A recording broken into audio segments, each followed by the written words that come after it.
திருச்செந்தூர் கோவிலில் யானை தாக்கி இருவர் மரணம் அடைஞ்சிருக்காங்க. அந்த யானைகள் கோவப்பட்டது எதுக்கு, அந்த யானையை என்ன பண்ணாங்கன்னு சொல்லிட்டு பல விஷயங்கள் இந்த வீடியோவில் பார்க்க போறோம்.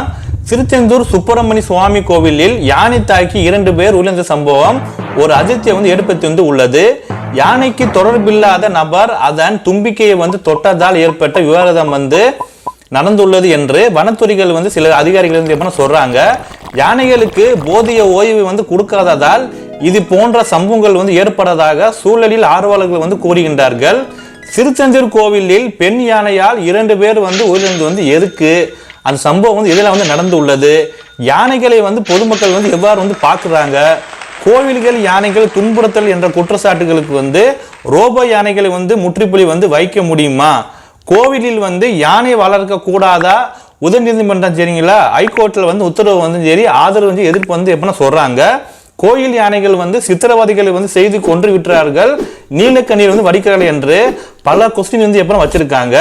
அடிக்கடி அரிசி கொம்பன் யானையை அடிக்கடி இடமாற்றம் செய்வது சரியா, அதற்கு என்ன பாதிப்பு ஏற்படும் சொல்லிட்டு நிறைய கொஸ்டின் எல்லாம் வச்சிருக்காங்க. அதுல தாங்க எப்படின்னா இந்த வீட்ல இருந்து முழுக்க பார்க்க போறோம். மறந்துடாம இந்த மாதிரி செய்தி எல்லாம் தெரியணுமா என்னோட சேனலை சப்ஸ்கிரைப் பண்ணிக்கோங்க. இந்த சம்பவம் பத்தி உங்களுக்கு எடுத்து கமால பின் பண்ணிட்டு போங்க. இந்த வீடியோ எல்லாத்துக்கும் ஷேர் பண்ணி விட்டுருங்க.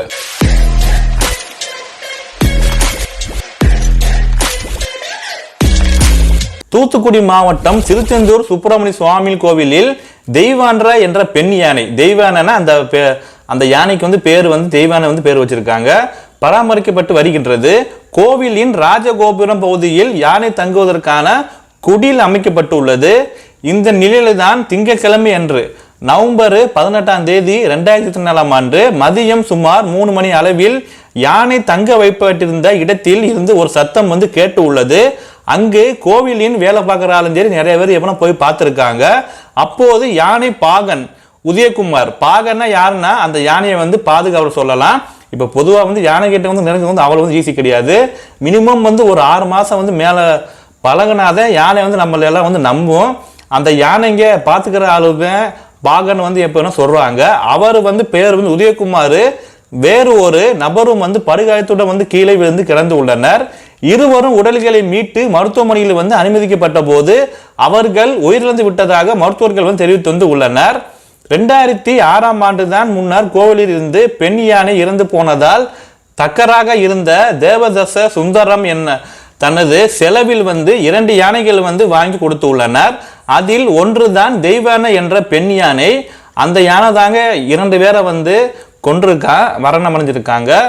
கோவிலில் அர்ச்சகர் வினோத் எப்பன்னு தெரிவித்து உள்ளனர். இதை பத்தி எல்லாமே கடந்த 18 ஆண்டுகளில் ஒரு முறை கூட யாருமே தெய்வானை அந்த யானையை கோவத்தை காட்டவில்லை என அந்த கோயிலோட அர்ச்சகர் வினோத் தெரிவிச்சிருக்காப்புல மீடியா காட்ட எல்லாருமே. பாகன் உதயகுமார், பாகன்னா இப்ப சொல்லிக்கிறேன், அந்த யானையை பாத்துக்கிற ஆளு தான், அவர் தான் பாகன் சொல்லுவாங்க. அவர் பேர் உதயகுமாரின் குடும்பத்தினர்கள் 2 தலைமுறையாக திருச்செந்தூர் கோவிலில் யானையை பராமரித்து வருவதாக கூறும் அர்ச்சகர் வினோத், பாகனுடன் இருந்த சிசுபாலன் என்பவருக்கு உதயகுமாருக்கும் சரி சொந்தக்காரன் தான் போல 2 பேருமே. இவர்கள் குடும்பத்தில் பலரும் பாகன்களை இறந்து உள்ளிருக்காங்க. அவங்களோட ஃபேமிலியில பலரும் சரிங்களா, அப்பவும் சரி இப்பயும் சரி யானை பாத்திர அந்த தொழிலை எப்படின்னா தலைமுறை பண்ணிட்டு எல்லாம் வராங்களாம். கோவிலில் தெய்வானை யானையின் பராமரிப்புக்கு தலைமைப்பு பாகனாக ராதாகிருஷ்ணனும் சரி, பாகனாக செந்தில்குமாரும் சரி, அதுக்கடுத்தே உதயகுமார் ஆகிய இருந்து உள்ளனர். திங்கட்கிழமை அன்று மதியம் 3 மணி அளவில் உதயகுமாரின் உறவினரான சிசுபாலன் என்பவர் யானையின் அந்த யானை இருக்கிற இடத்துக்கு போயிருக்காப்புல குடிலுக்கு. செல்ஃபி எடுத்ததால் யானை கோவப்பட்டதாக சிலர் சொல்றாங்க. அதில் உண்மை கிடையாது நிறைய பேர் சொல்றாங்க. சம்பவம் நடப்பதற்கு முன்னாடி 2 to 3 நிமிடங்கள் வரை நின்று அவர் புகைப்படம் எடுத்து உள்ளனர்.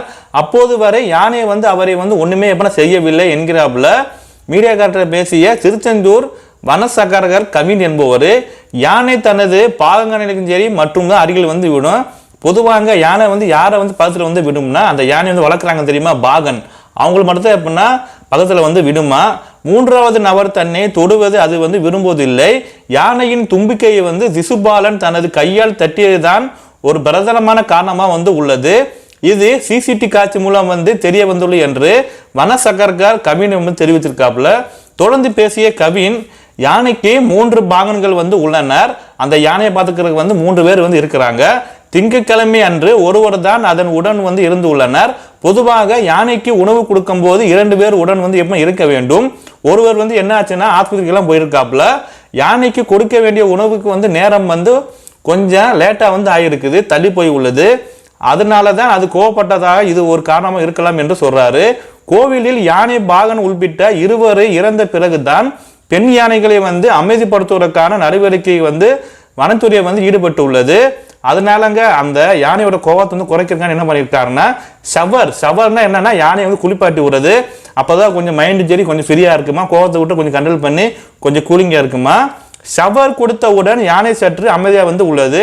நேற்று இரவு உணவு வந்து எடுத்துக்கொண்டது என்கிறாப்புல கவின் என்பவர். பொதுவாக கோயிலில் வந்து யானைகளை பொதுமக்கள் வந்து நேரடியாக வந்து அணுக வந்து கூடாது. அணுகக்கூடாதுன்னா பார்க்கறோட வந்து முடிச்சுக்கணும். அது போய் எப்படின்னா பக்கத்தில் போய் நிற்கிறது, தொடுறது, அந்த மாதிரி வேலையை வந்து வச்சக்கூடாது என வனசகர்கர் கவின் வந்து தெரிவிச்சிருக்காப்புல. சிறைப்பிடிக்கப்பட்ட விலங்குகளை வந்து கேப்சிங் அனிமல்ஸ் பராமரிப்புக்கான ஒரு தனி வரையறைகள் வந்து உள்ளன என்று சொல்றாரு. வரும் நாட்களில் கோவில்களில் வந்து யானைகளை பராமரிப்பது தொடர்பாக அறிவுறுத்தல்களை வந்து வழங்குவது குறித்து உயர் அதிகாரிகள் வந்து முடிவெடுப்பார்கள் என்று வனசகர்கர் கபீர் வந்து தெரிவிச்சிருக்காப்புல. அதோ நேரம் தான் கோவிலில் யானைகளுக்கு போதிய ஓய்வு வந்து ரெஸ்ட் வந்து வழங்கப்படவில்லை என்று சூழலியல் ஆர்வலர் முகமது அலி வந்து தெரிவித்து வந்து உள்ளனர். ஜெயலலிதா தலைமையிலான அதிமுக ஆட்சியின் வந்து போது நீலகிரி மற்றும் மேட்டுப்பாளையத்தில் யானைகள் வந்து புத்துணர்ச்சி முகாம் வந்து நடத்தப்பட்டுள்ளது. இந்த முகாமுக்கு தமிழ்நாட்டில் பல்வேறு பகுதிகளில் வந்து இருந்து கோவில் யானைகள் வந்து கொண்டு வரப்பட்டுள்ளனர். இங்கு மருத்துவ சிகிச்சைகள் மற்றும் உணவுகள் வந்து வழங்கப்பட்டு பராமரிக்க வந்து பட்டு உள்ளது. அதுக்கடுத்ததாங்க கொரோனா காலத்துக்கு பிறகுதான் யானைகளுக்கு புத்துணர்வு வந்து முகாம்கள் வந்து நடத்தப்படவில்லை. ஒரு இடத்தில் இருந்து இன்னொரு இடத்துக்கு வந்து பகுதிக்கு யானைகளை வந்து கூட்டிட்டு செல்வதை விட அந்தந்த பகுதிகளுக்கு வந்து அவற்றுக்கு வேலை கொடுக்காமல் ஓய்வு வழங்கலாம் என்று முகமது அலி வந்து தெரிவிச்சிருக்காப்புல. தொடர்ந்து பேசிய முகமது அலி, உலகில் பழக்கப்படுத்தப்பட்ட விலங்குகள் வந்து என எதுவும் வந்து இல்லை. கோவில்களில் இருந்து யானைகளை வந்து விலக்கி வைப்பது தான் சரியானது என்று சொல்றாரு. கனடாவில் பணியாற்றும் சங்கீதா என்பவர் கூடலூரில் உள்ள சிவன் கோயிலுக்கு ரோபோ யானையை வந்து பரிசா வந்து கொடுத்ததாக சுட்டிக்காட்டிய முகமது அலி, யானை செய்ய வேண்டிய வேலைகளை வந்து ரோபோ வந்து யானை செய்கிறது, இது போன்ற முயற்சிகளை வந்து இந்த கோயிலை வந்து வைக்கலாம் என்று முகமது அலி வந்து தெரிவிச்சிருக்காரு. அறநிலைத்துறையின் கட்டுப்பாட்டில் உள்ள கோவில் யானைகள் முறையாக பராமரிக்கப்படுவதாக கூறுகிறாரு. அத்துறையின் உயர் அதிகாரி ஒருவர் பெயர் கூட வந்து எப்படின்னா அவர் சொல்லல. அவர் வந்து என்ன சொல்லியிருக்காருன்னா, கோவில்களில் பராமரிக்கப்படும் விலங்குகளுக்காக மாவட்ட அளவில் கமிட்டி ஒன்று வந்து உள்ளது. அக்குழுவினர் ஒவ்வொரு காலகட்டத்தின் தேடி கண்காணிக்கின்றார்கள். ஏதோ ஒரு யானை வந்து கோபத்தில் சித்தஜூர் யானை இவ்வாறு செய்துவிட்டது என்று மற்றும் பதில் வந்து அளித்து உள்ளனர். இன்னொருத்தவருங்க யாருன்னா அவர் வந்து பேர் எல்லாம் சொல்லல. அவர் வந்து என்ன சொல்றாருன்னா யானைகள் முகாம், அவர் வந்து பேர் எப்படின்னா கூறவில்லை. அவர் வந்து என்ன சொல்றாருன்னா, விரும்பாத ஒரு வனத்துறையின் உயர் அலுவலர்கள் ஒருவர் வருடத்துக்கு ஒரு முறை கோவிலில் வந்து யானைகளை காட்டுப்பகுதிக்கு வந்து கூட்டி சென்று புத்துணர்வு வந்து அளிக்கப்பட்டது. தற்போது அந்தந்த பகுதிகளில் அவை வந்து பராமரிக்கப்படுகின்றது என கூறியுள்ளனர்.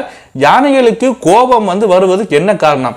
கண்டிப்பா உங்களுக்கு எல்லாம் கொஸ்டின் இருக்கும். அந்த யானைக்கு வந்து எதுக்காண்டி வந்து கோபம்னு சொல்லிட்டு கேட்பீங்க. அதுக்கு வந்து என்ன சொல்றாருன்னா, ஏன்னா நீலகிரி மாவட்டம் முதுகலை சேர்ந்த யானை பாகவன் பொம்மன் அவர் வந்து தெரிவிச்சிருக்காப்புல. அவர் தாங்க அந்த யானையெல்லாம் பாத்துக்கிறாரு. அவர் வந்து என்ன சொல்றாருன்னா, வெளிநபர்கள் தனது குடிக்குள் அந்த யானை இருக்கிற இடத்துக்குள் வந்து வரும்போது அவை வந்து கோபப்படும். பாகனின் வாசம், அந்த யானையை பார்த்துக்கிற நபர் அவரோட வாசனை மட்டும் இல்லாம மற்ற யாராவது வந்து புது ஆள் மனிதன் வந்து வரும்போது வாசனை வந்து வீசுவது அவர் வந்து அதனால வந்து கோபப்படும் வந்து சொல்றாரு.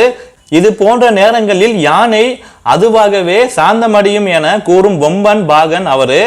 யானையின் குணம் வந்து எப்போதும் எந்த நேரத்தில் வந்து மாறும் என்பது சொல்ல முடியாது. அத்துடன் தொடர்ந்து பழகும் போதுதான் அதன் குணங்கள் வந்து தெரியும் என்று அவர் வந்து தெரிவிச்சிருக்காப்புல.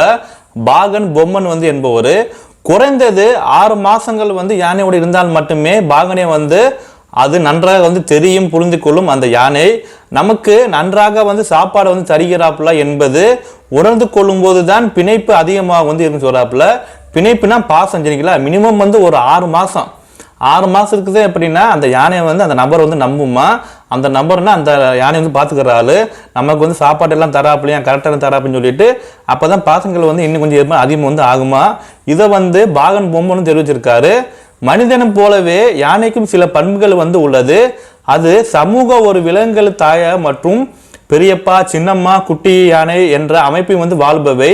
அதுக்குள்ளேயங்க எப்படின்னா உறவுகள் வந்து இருக்கிறது. இப்போ நமக்கு எப்படி உறவுகள் வந்து இருக்குது, அது மாதிரி தாங்க அவங்களோட யானை இனத்திலே வந்து சித்தப்பா பேரப்பான்னு சொல்லிட்டு பல உறவுகள் வந்து இருக்குது. ஆனால் அதை வந்து கோவிலில் வந்து தனிமைப்படுத்திக்கிறோம் என்று என்கிறாப்புல யானையின் ஆய்வாளரான பேராசிரியமான ராமகிருஷ்ணன் என்பவர் இந்து மத கலாச்சாரத்தில் கோவில்களில் வந்து யானைகளை வந்து பயன்படுத்துவது ஒரு தவிர்க்க முடியாத ஒரு ஒன்றாக வந்து அமைந்துள்ளது என்று ராமகிருஷ்ணன் வந்து தெரிவிச்சிருக்காப்புல. யானைகள் பாகன்கள் தான் கவனிக்கின்றார்கள். எந்த ஒரு விஷயமா இருந்தாலும் சரி பாகனிடம் தான் அவை வந்து பகிர்ந்து கொள்ளும் யானை வந்து எல்லாமே. யானையின் கால்களுக்கு அருகில் தூங்கும் வந்து பாகனை வந்து உள்ளனர். அந்த யானைங்க நிற்கும் போது தான் சரிங்களா, அந்த யானை வந்து பார்த்துக்கிற ஆள் வந்து கீழே தூங்கி இருக்கும் போது அந்த யானை எந்த ஒரு டிஸ்டர்பே வந்து பண்ணாதான் அப்படியே வந்து நின்றுட்டே வந்து இருக்குமா, நம்மளோட ஓனர் தான் தூங்குறான்னு சொல்லிட்டு அப்படியே வந்து விட்டுருமா. பாகனின் தூக்கத்தை வந்து கெடுக்காமல் கால்களை வந்து அசைக்காமல் யானையை வந்து நின்று கொண்டு தான் இருக்கும். யானையின் பாகன் எப்படி வந்து நடத்துகிறாப்புல என்பது பொறுத்து தான் இந்த உறவு வந்து நீடிக்கும் என்கிறாப்புல யானையை ஆய்வாளர் ராமகிருஷ்ணன் என்பவர்.